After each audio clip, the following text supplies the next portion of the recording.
Welcome to Toy Hill Studio. My name is Kendall Kessler, and I'm going to do another one I call my suggestions paintings, where I just kind of pour out the paint and see what comes up. Usually something does, and I'm not really trying to get anything to come up, it just kind of does.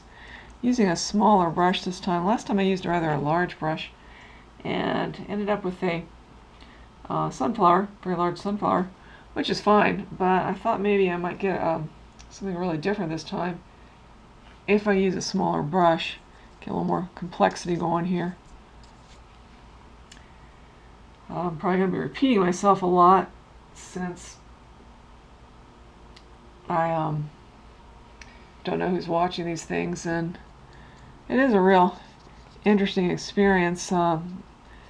It's a visual exercise, but I also have come up with a lot of paintings that I really like that have turned out very well. Just little quick paintings. Most of my stuff takes a lot more time than this.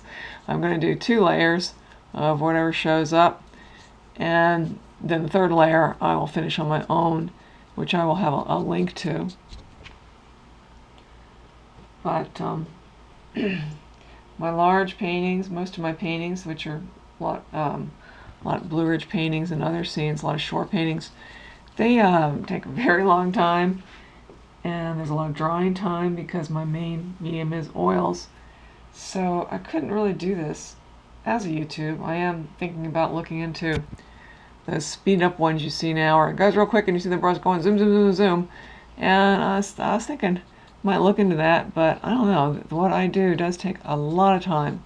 Now these suggestion paintings, they don't. I'm using acrylic paint, and I'm going to get a layer down, and then after that I'll easily be able to put in the next layer, and then but I don't want to be super long, so I will do the last layer myself. The last layer I really take some time and look at what I came up with and what I want to keep and what I want to lose. And that really does take even more time. So just, like I said, just pour out the paint, see if anything comes up. As I said in the last one, sometimes nothing does come up. Or at least I think there does. And I think there may have been one or two that I really just didn't see anything in it. But then it became one of my center of my mind paintings, where it's like music without words, something to be looked at for its own sake and not a reference to other things. Like I always told my students, and I think they understood this very well, is that we all have biases. There are certain things we like to see and certain things we don't like to see, and we view art that way. For example, I'm not real interested in cars, which is unusual. I know most people are, but I'm not. So a really fancy painting of a car may not be of tremendous interest to me, but it is to other people. And then there are some people that the last thing they will look at is a ballerina, but there are other people that like ballerinas. So you bring these biases with you when you look at artwork. So with the my center of my mind paintings, music without words, you either like it or you don't like it, just because of the way the artist made it. And to us, it's always an arrangement and colors and textures. No matter what we do, it's still a creation. Now, of course, there is hyperreal art, where artists really stick very closely to a photograph. But that's just not for me. As I said in the last one, that's just not the sort of thing I like to do. I will do it for commission, that's for sure. They take a very long time, and they cost a lot because you have to do a zillion layers. But as I said last time, you have to stick with what's there. You can't do anything, any visual, anything that you want to do other than what is there. And you can't have brushwork, because it certainly would take away from the reality of the painting. It just wouldn't work at all. Well, so far I don't see a thing in this, but I don't know, or a little bit more. I could see I could turn it into something, but I'm not really seeing anything specific. But I think it would be really nice to enlarge on this shape right here and use it as a sun and maybe work out a landscape. So I'm gonna put some yellow right there, make it stick out some more, and maybe having a sun that's, you know, behind stuff or something. Oh yeah. I don't want to lose the color contrast I've got because I'm really starting to really like the way that looks. We all artists, we just kind of, you know, it's what it looks like as art. It's never the thing itself. We can really make something look like something, but it's still artificial. It's still an abstraction from nature. I don't know. I think I might have to dry it at this point and then make some decisions on if I want to turn that into some sort of landscape. Okay, so I'm going to get out my dryer. This doesn't take very long because it's just some light acrylic paint. But I do have to do this to get to the next stage or it's just going to all bleed together.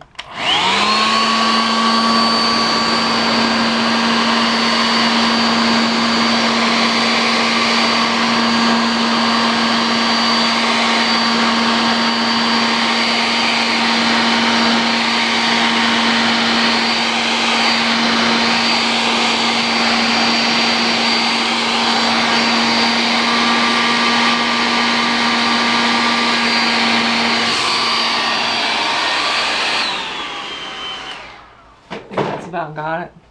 I don't know. I think I would like to maybe turn into some kind of landscape, maybe with some flowers and stuff. But I want to see if I can find a smaller brush. Yeah, here's one. Great. Don't really need to change my water yet. It's still in pretty good shape. But I could see how that could be a sun and, you know, some trees around it and all. So I think that's what I'm going to go for.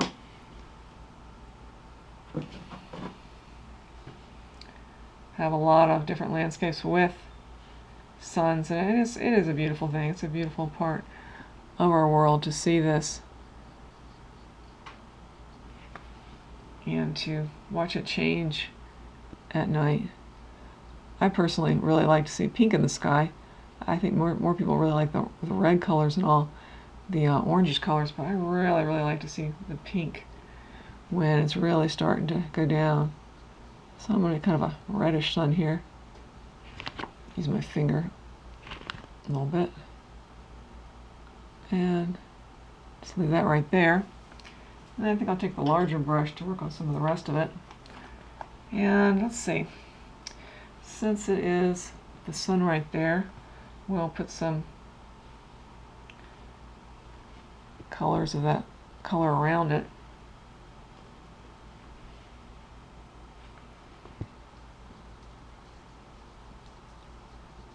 And then I'm going to develop some trees and stuff around there.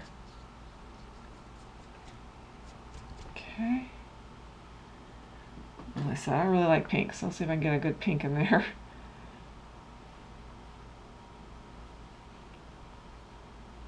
It doesn't look... Oh yeah, that's nice. Use some of that in there. And maybe start getting in some more bluish colors too. Since this is going to be the sky area there, and then I'm going to bring some tree areas and probably some flowers in the front. Hope this isn't going to take too long. I know it can be really kind of a drag to watch somebody paint for a long time. When I taught school, I did a lot of extremely fast demos. I mean, I did them at the speed of light because I knew it wasn't something people wanted to keep sitting there watching. But I figured out ways to make them really quick. And that worked out real well. But since hopefully there are people interested in art watching this sort of thing, taking a lot longer. I mostly taught a lot of art preach classes, and it was a real challenge because a lot of people are not really that interested in art. You know, I live for it, and it's just really important to me. But there are plenty of people that are just really not that interested. Okay, now I'm going to develop some kind of tree shapes around where we're looking into the sun. And mix up a bunch of colors for that so that it doesn't look any too garish or anything. Okay, I can just kind of Put something right there and there. Have this real big one on the side. Just getting them started. Like I said, I don't do the whole painting in 2 sittings. There will be a third one where it'll be all finished, but gonna get a lot done. I'm real pleased with some of the color contrast that's working out in this one. As I said in the last one, art is really a balance between control and accident. You know, you have an idea sometimes, but then certain things kind of crop up and the painting just starts talking to you. And sometimes we don't listen too well and we lose the really nice effects we got, which is really frustrating, but that's one of the really irritating things about art. And it's something you have to learn to live with. I know I had some students that felt like they just had such a hard time getting what they wanted. And I told them, you know, you don't really ever get exactly what you want. If you work hard, you can get real close. But you don't ever, because then it would be kind of boring. Because then you would feel like, well, I've done all I can do, and I don't really want to change it because I've really accomplished what I wanted to accomplish. And that would be boring. So I tell them that it's not, you know, you just have to learn to live with that and don't let it bother you, because usually what happens is the ones you thought really were so great, if you just let them get old, it's amazing how after a while you see it in a very different light. You stop seeing what was bugging you and you start to see what was good, and because you've gotten better, you look at it and say, well, wow, I could change that very easily if I wanted to, and I'm not even sure I want to now. So it's quite a process, quite an exciting process. I really do live to paint, and I'm trying harder and harder to get it out because can't take them with me, as I said last time. And it's real important to me to get my artwork out. And I'll never forget this one lady who bought one at an art fair in Pittsburgh. And she notified me and she said, I made my husband buy that painting for me, and when we got divorced, it was the only thing we fought over. Wow, that's nice to know that my painting was the only thing 2 people fought over in divorce. Not happy they got divorced, of course, but that really is really nice to hear something like that. I thought it was real cute that she contacted me to tell me that. I didn't go to the show. It was one where I mailed the painting there, so I wasn't there to sell it to her. Someone else had to sell it to her. I don't want to lose some of these really pretty colors down here, so I think we're going to get some flowers or something so that they don't go away. I think that's probably what I'll do, just kind of like a hill going down through here, and then just put in some real pretty flowers. And then I'm going to quit. It's not going to be done, but it will be close to done, because I'm starting to really get something that I really like. And as I said, it's really easy to mess them up when you get too into something you want as opposed to what you got, because you have to balance between those two, and that's really hard. I think it takes a lot of years to learn that. I know when I started out, boy, I was tearing up paintings all over the place, and I wish I still had them. Fortunately, some of them I took slides of, so there are prints available of them, but the painting themselves are completely destroyed. And you're not really able to do the same thing again, because we keep changing. We change all the time, and so therefore our art is always changing. I really love red-green contrast, as you can see. Getting a little tongue-tied. I've done so many YouTubes now that it doesn't bother me so much. At first it was just really miserable. I felt like, good grief, this is so hard to talk to people that are not really there. And you're just kind of trying to say something.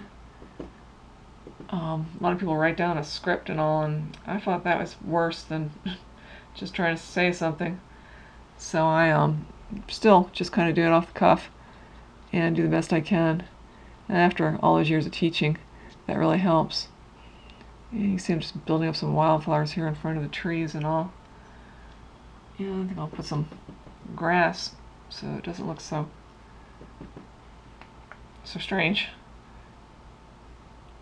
Not that it has to look like exactly like anything anyway. Like I said, I'm not really into hyperreal. I'm into expression, my own expression, and that has to do with making all these choices about the colors and the textures rather than reproducing something. Using nature for my expression, not a slave to it. As I said, these are not for sale. It's really cheap paper, really inexpensive paint, but you can get really good archival prints of these, and I have sold quite a number of those, and all different sizes, and you can get them on anything. Get them on a yoga mat if you want, and that way they're perfectly archival, and it doesn't matter that I used real cheap paint. Okay, I'm getting to the point where I'm probably going to stop, but I think I want to do just a tiny bit more in the sky. Well, actually right around the sun area. I just want to add a little more color there. And then I'm going to stop, and the last layer will look not a whole lot different. It's going to be more descriptive. I like to be more descriptive than this, but not going to look a whole lot different. Hopefully I don't kill it, like I said. It's so easy to do that, to worry them too much, and then you don't have anything. But I said the sun, but here I am going to the sky. Well, I want to do that too. Just want to do a little more through here. Use my finger a little bit. Yeah, there we go. Yeah, that's more than what I wanted. And a little bit more around the sun, and then I'm going to quit. And it's going to be a landscape with the sun peeking around the trees and some wildflowers. Certainly something I really like to do a lot of if you look at my work. And be sure to check out what I call my suggestions paintings. That's what this is, along with all my others. I'm very eclectic. Good grief. I do it all. I've done lots of portrait commissions. I love to do the Blue Ridge and surrounding mountains, because it's not all the Blue Ridge here. I'm in Southwest Virginia, the New River Valley, and it is not exactly the Blue Ridge, even though people like to call it that. Okay, maybe a little more in the sun, just so I can see it a little better. I never know how these YouTubes are going to come out. The colors are not right. But, they're not terrible or anything, but they're definitely not what I'm seeing. So I want to make sure you can really see that. And, of course, that makes me want to go down here and put some red down in here. Okay, I think that is going to have to be it for now. As I said, I'm going to go back into it and make it more descriptive, because even though I'm not trying to reproduce a photograph or anything or make something exactly precise, I want it a little more descriptive than that. So thank you for watching. The link to this series and the link to the finished painting will be in the description, and be sure to look at all my other types of artwork.